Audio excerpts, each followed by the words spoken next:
Bonjour, bienvenue dans cette nouvelle vidéo. Aujourd'hui, nous allons voir ensemble la rentabilité économique et la rentabilité financière en comptabilité générale ou la finance.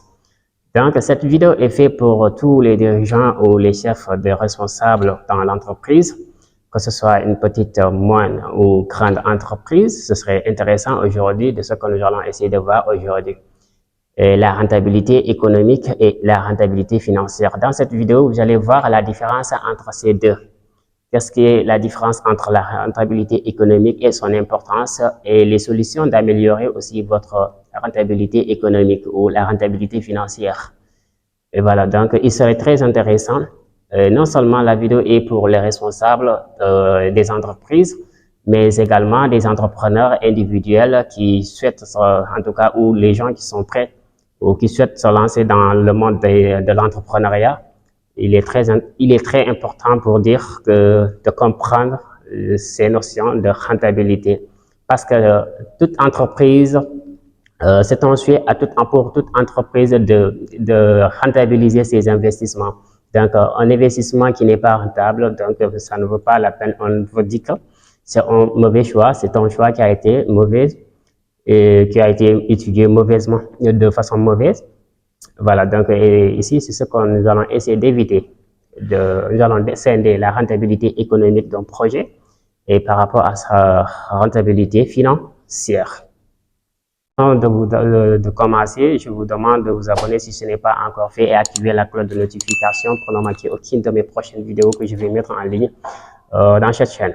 Et voilà. Donc, nous allons commencer par la rentabilité économique. Vous parlez de la rentabilité économique. La rentabilité économique est un indicateur de performance à l'entreprise. Elle mesure la rentabilité de l'exploitation de l'entreprise ou son activité. Et c'est la même chose que ça, c'est la créativité ou la valeur que l'entreprise crée par rapport à au fonds qu'elle perçoit au niveau des actionnaires et les dettes financières. Donc, l'entreprise, autrement dit, l'entreprise utilise le capital investi qui n'est rien d'autre que le capital apporté par les apporteurs de capitaux, les actionnaires, mais également l'entreprise ne s'en passe pas à s'endetter dans des entreprises à faire des emprunts bancaires. Donc, tout ça sont destinés à investir en projet. Et ce projet, on attend de la rentabilité de ce projet, ce qu'on appelle la rentabilité économique. Et là, la rentabilité économique, comment on peut l'obtenir dans une entreprise pour un projet d'investissement? Nous allons d'abord voir la formule de calcul de la rentabilité économique pour vous expliquer mieux la rentabilité économique. Elle est obtenue en divisant le résultat d'exploitation net sur les capitaux investis, comme nous venons juste de voir, les capitaux investis. Donc, le résultat d'exploitation net est obtenu par en diminuant de l'impôt sur les sociétés au résultat d'excédent du résultat brut d'exploitation. Voilà. Le résultat brut d'exploitation est aussi la différence entre les produits d'exploitation et les charges d'exploitation. Nous allons donner un exemple de produit d'exploitation. Imaginez que vous êtes une entreprise, vous voulez produire à la vente d'un produit, une entreprise industrielle. Donc, ce que vous produisez et vous le vendez, ce qu'on appelle le chiffre d'affaires. Alors, c'est un produit qui provient directement de votre cycle d'exploitation. L'exploitation de votre cycle d'exploitation, les chiffres d'affaires, la production, ce que vous produisez, ce que vous vendez. Donc, c'est directement lié à votre cycle d'exploitation. Ce qui est important ici, et si vous avez un produit d'exploitation, vous allez les confronter par les charges d'exploitation. Les charges d'exploitation, ce ne sont que des charges en produisant ce produit qui a été vendu, vous allez payer les main-d'œuvre, c'est-à-dire les personnels, amortir vos équipements, c'est-à-dire les immobilisations, sont amortis, seront tous des charges ce sont des charges d'exploitation, mais également vous allez payer les loyers, les communications et beaucoup plus de charges. Vous allez acheter les matières premières. Ces matières sont tous liées dans le cycle d'exploitation de l'entreprise. Alors, vous ne pouvez pas obtenir votre résultat d'exploitation sans faire la différence entre votre chiffre d'affaires, vos ressources que vous gagnez directement au niveau de votre cycle d'exploitation confronté aux charges que vous avez supporter pour réaliser ce chiffre d'affaires à la production. C'est ça qu'on appelle le cycle d'exploitation. Donc, c'est très important. Et si vous faites ça, vous faites la différence, vous allez trouver un résultat positif ou aussi un résultat négatif, c'est possible. Donc, si un résultat est négatif au niveau de l'excédent brut d'exploitation, cela vous dit que ça ne marche pas du tout dans l'entreprise et l'entreprise ne maîtrise vraiment pas ses coûts. Et ça ne vaut même pas la peine de faire cette production parce que là, déjà, depuis l'excédent brut d'exploitation, on n'a plus d'excédent brut d'exploitation, mais on a déficit d'exploitation. Et ça, c'est quelque chose qui est vraiment négatif pour l'entreprise. Alors, dans la plupart des cas, on trouve quand même des résultats d'exploitation positifs, bruts.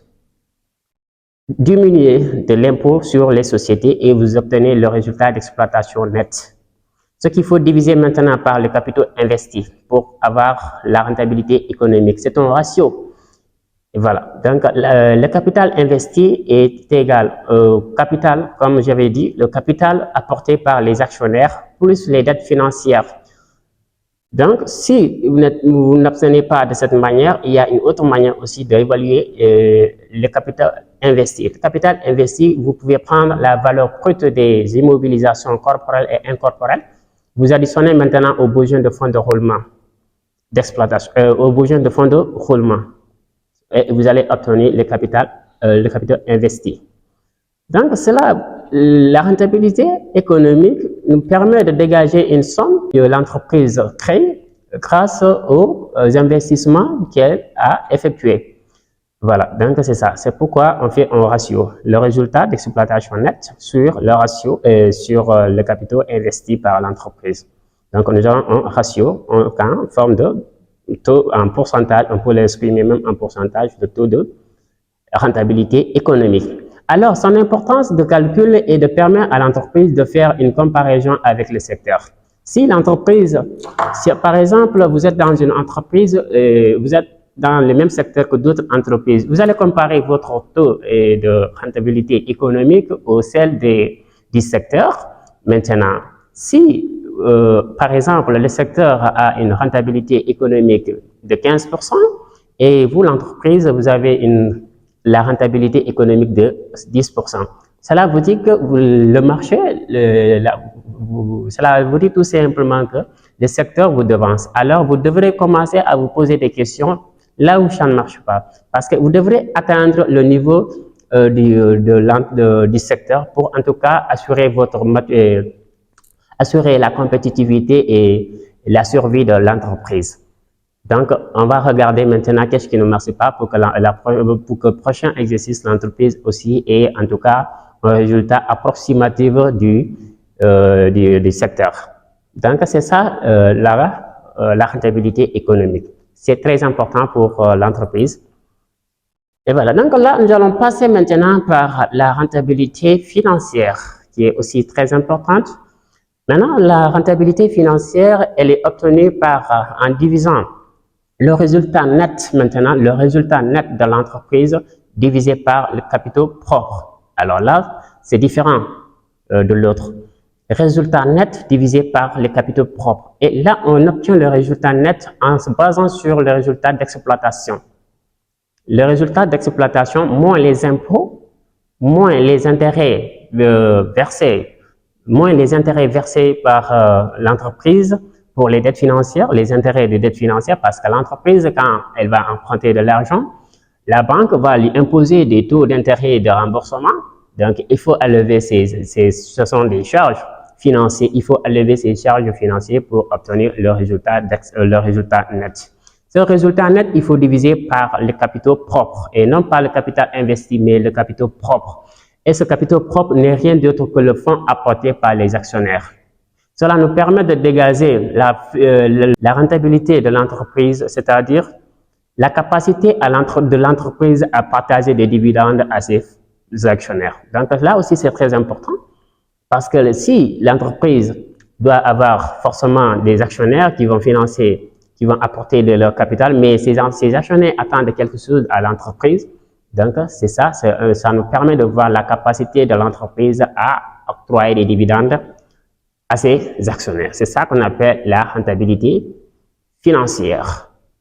Alors, les solutions pour améliorer votre rentabilité financière, c'est bien possible si l'entreprise confronte à des problèmes pour rentabiliser plus.